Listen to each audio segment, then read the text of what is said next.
I want to share with you a theme that continues to repeat itself, not just in my life, but in your life and in every person that has ever walked this planet.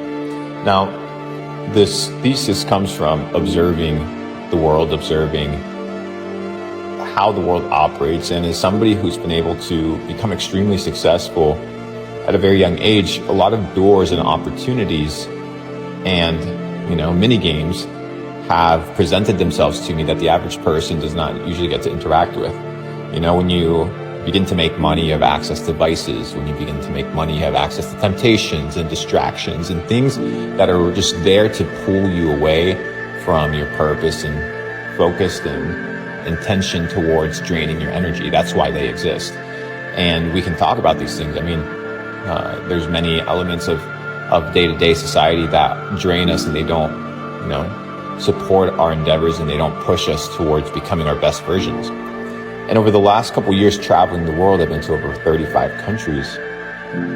I became extremely concerned at observing a pattern that is natural, it's normal, but it's not being oriented towards the right direction that everybody seems to be falling for. And I want to share it with you. And it's the idea of chasing feelings and wanting to feel good. Wanting to feel good and chasing feelings and wanting to repeat experiences that were phenomenal are usually the reason why we do something. A person usually becomes connected with a substance because of the way that substance makes them feel. Yeah, it might be a coping mechanism for something deeper, but there's a feeling attached to that. People that like to, drink and go party, they are seeking that feeling, right? And it's not necessarily a bad feeling that they're feeling. What they're feeling is something that they enjoy. In relationships, it's the same thing. You go into a relationship because of how it makes you feel. That girl of your dreams, that guy of your dreams, they make you feel a certain way, and you're just enticed and attracted to receiving and being in that state or in that feeling. Like the state of being in love, right? You can feel love. You feel it through your body when you look at that person that is special, right?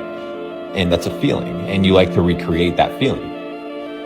And what I came to realize is that as humans, we chase feelings. We want to feel good. We exercise because it makes us feel good. We exercise because it gives us confidence, because we like how we look, right?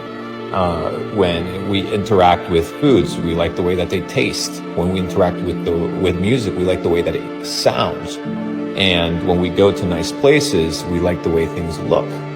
And this comes all through the senses. And through the senses, we get, feeling.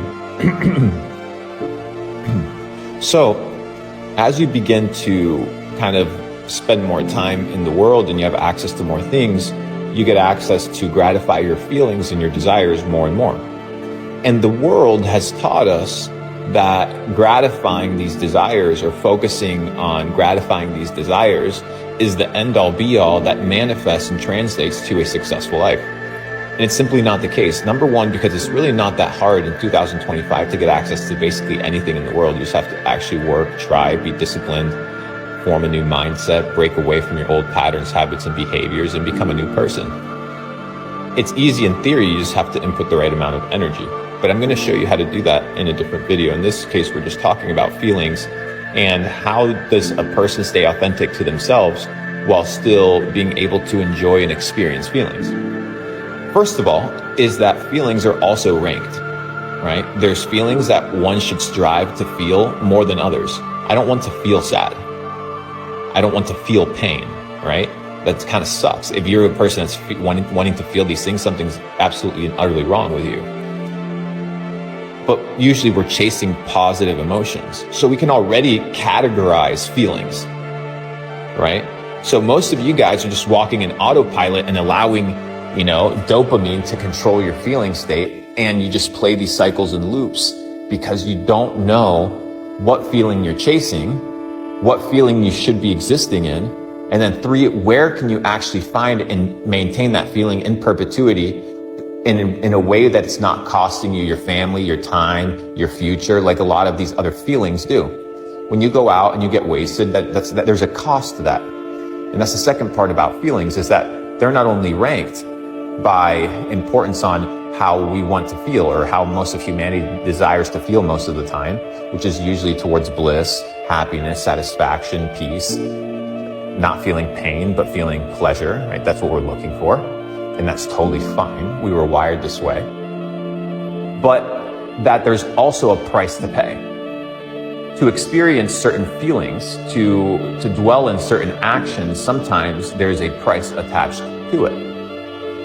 And that's the second part of the ranking mechanism, is that it's not just what we choose to experience, but it's also what is the cost. For every action, there's an equal and opposite reaction. So if you're expecting something in return, you have to give something. And many times these feelings that we chase, right? The feeling of being liked, the feeling of importance, the feeling of wanting to matter and be important, the feeling of wanting to be superior, drives us many times to do things that we wouldn't want to do. So the question is, this feeling that you're chasing, this habit that you're chasing that gives you that feeling, what is the price to be paid?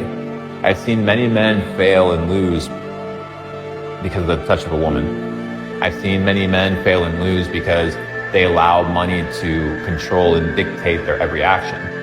And when, like I said, you begin to make money and you begin to be successful and you have access to resources, all of these things open themselves up to you. And now you have to ask yourself, well, what is the highest feeling that I can feel,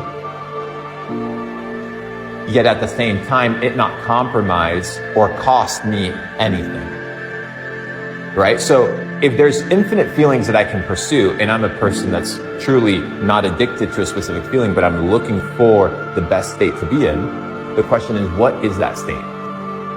And that's kind of what I wanted to talk to you about. So now that we've built the framework, let's paint on the canvas. And it's this concept of pursuing the highest form and state of being, which will dictate your feelings, your emotions, your conditions, your mindset, and your state of existence in the present moment. And I have, through experimentation, and I have through spending time in benches in the parks, homeless, and in palaces with kings, that there are feelings that are above others, and that there are states that are above others. And I wanted to share with you one of these states that has radically transformed my life, that has radically transformed the way that I think, that I act, that I behave. And it's molding not only my future, but my present experience, which is truly what we only have. After experimenting with many things in life, due to access or also the free will and disposition to experiment with the things that the video game has to offer, I came to realize that it's not just the ranking of feeling. It's not just what does one compromise or what does one have to give up in order to have that feeling, but it's also how long can that feeling exist, which is also important. You want to be able to have a feeling that is not fleeting, because then you're always chasing it. If you're basking in it, then you're operating in stillness, which is in your nature as a person. So fleeting desires are no longer worth our time because they're basically compounding on sand. You know, a foolish man built his house upon the sand, but a wise man built his house upon the rock. So the question is, what is the rock? What is that foundation on which you build your state of being, which dictates your feeling? So we need longevity. We need something that doesn't cost us our soul and our time and our life. And we need something that is ranked at the highest order of desire. And I believe that I have found this thing. I believe that the greatest feeling that a person can operate in and be in is to be in tune, in relationship with, in submission and obedience to God. I believe that when a person operates in a state of being in which their desire is to make God happy and content and to be in order with Him, is the highest feeling that one, purpose and feeling that one can exist in. Why? Well, because it ranks at the highest of orders, because it is free through the sacrifice of Jesus Christ, and because it is eternal. So it is something that you can count on that is not fleeting. So why would I chase any other emotion or feeling or state when I have found an eternal state that is free and that is compounding in perpetuity and is the highest feeling and state that I can be in? So when I began to realize that it's merely a game of framing what is actually out there versus saying, oh, this is good or bad. I don't rank things by morality. I rank things by truth. And the truth tells me that to operate in this state is the highest state that one can operate under. So everybody that you see chasing money, no, they're not chasing money. They're chasing a feeling that is coming through the vehicle of money, or that is available because money is accessible. Men that are chasing women, they're not actually chasing women. They're chasing validation, they're chasing pleasure, they're chasing lust, they're chasing their touch. People that chase laziness are people that are chasing a feeling of lethargy, and a feeling of apathy, and a feeling of numbness. It's a real feeling. You see people do it with alcohol. You see people do it with drugs. So my question to you is, what state do you want to be in? In what state do you want to remain in? And what feelings do you want to have? I can tell you that getting to know God and to be able to experience God firsthand and to feel the presence of God is the greatest feeling that you can have. And if you haven't experienced it, it's not that it's not real, it's that you haven't looked for that feeling. And that feeling is the only thing that you can trust to determine whether something is true or not. Like, how do you know the love of God if you've never experienced it? How do you even know how to love? So my question for you is, in this game of life, what do you desire? In this game of life, what do you choose to focus on? And what do you choose to gratify? We should check out this building. That's all I need. You can choose to gratify the temporary things. How many hours, bro? Things, and they're good. No, it's like spotting.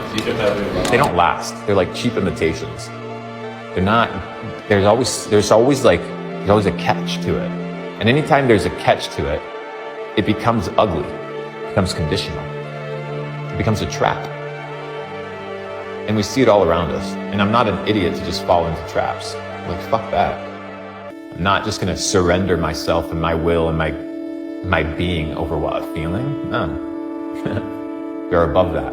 Why? Well, simply not because we're great and we're human, but because we've been able to experience a greater feeling that allows us to know that the current feeling of instant gratification, or the current feeling of basking in the things of the world that are cheap imitations of what God actually wants for us. Promiscuity, alcohol, broken families, selfishness, greed, impatience, anger. All of these things, they're not of God. And if you're operating outside of the things that God wants for you, well, your life is going to be terrible. And my job is just to guide you towards a better life, as best as I can, with as little as I know. So that's today's data set. Love you guys. Peace.